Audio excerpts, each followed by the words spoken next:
Okay, welcome to the deep dive. We're here to cut through the noise and get you the key insights. Straight to what matters. Exactly. And today we're looking at something pretty big, a real pivotal moment, it seems, in this whole Trump-Musk rivalry. Yeah, it's quite the clash, isn't it? Yeah. Political tech. Right, and our sources are suggesting this could actually, fundamentally redefine presidential politics. It's a big claim.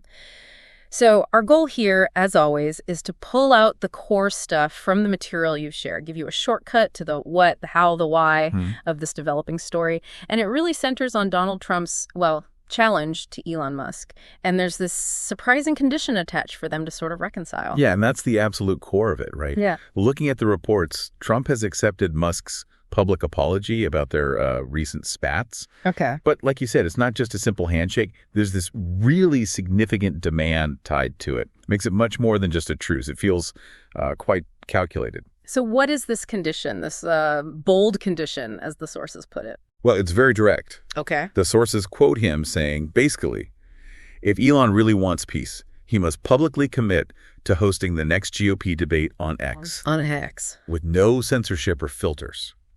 So, yeah, not just a suggestion, it's a clear demand. A live, transparent debate right there on Musk's platform. No censorship, no filters. That sounds very specific. It is. And what's really interesting is Trump's reasoning for why X, according to the materials we looked at. Right. He apparently sees X as the perfect free speech platform, which, is how Musk himself has pitched it.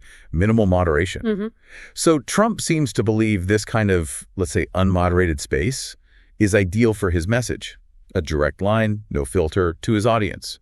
Maybe something he feels he can't get elsewhere. So that specific platform choice is absolutely crucial to the demand. Totally. It's not just any platform. Okay, but this demand, it really puts Musk in a fascinating position, doesn't it? Yeah, absolutely. The sources say he's under real pressure now to deliver, to kind of prove he meant his apology. Yeah, the spotlight's right on him. But it's more than just putting on an event, right?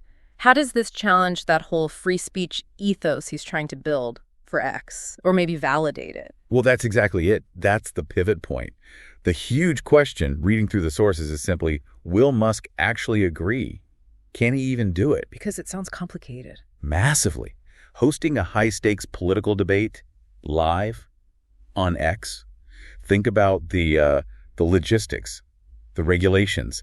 It's described as a massive logistical and regulatory challenge. Like what specifically? Keeping the site up? That's part of it, sure. Stable uptime for maybe millions watching at once. Yeah. But also, how do you handle live moderation, even if you promise no filters? What about real-time misinformation, attacks? Right. And then there's the whole maze of FCC rules for political broadcasts. It's not just about servers. It's about the platform's credibility, its stability under immense pressure. Okay, huge challenges. But let's say he does agree. Or tries to.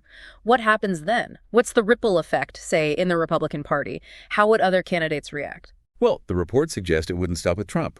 If he manages to secure this deal, you can bet other GOP candidates would almost certainly demand equal time. Suddenly, X isn't just a social media site. It's the place you have to be for primary debates. So it forces everyone onto the platform. It could. It wouldn't be a ripple. It could be more like a tidal wave, shifting political gravity. Every campaign would need to adapt, like overnight. It's a direct challenge to traditional TV networks, isn't it? Definitely. So connecting this out to, say, 2025, are we just talking about debates moving online? Or is this something, more fundamental about how presidential politics actually works? I think the material points towards something more fundamental. It's framed as a potential renegotiation of power. How so? The sources really emphasize this idea. Presidential politics could soon play out on social media instead of TV.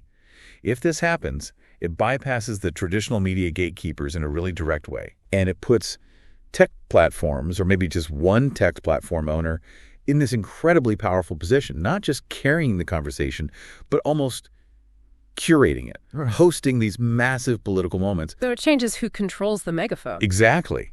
And how fast that control can shift. That's where it gets really interesting and maybe a bit unsettling for some. So wrapping this up for you listening, what we're seeing here is this blend of personal rivalry and high-stakes politics, a challenge that could genuinely reshape how major political events like debates happen. It's quite the power play. It really is. And that's the essence of this deep dive. It's not just about one debate or one feud. It really makes us think about how public discussion is changing and the incredible influence these platforms have in shaping political stories and maybe even outcomes. So here's something to think about.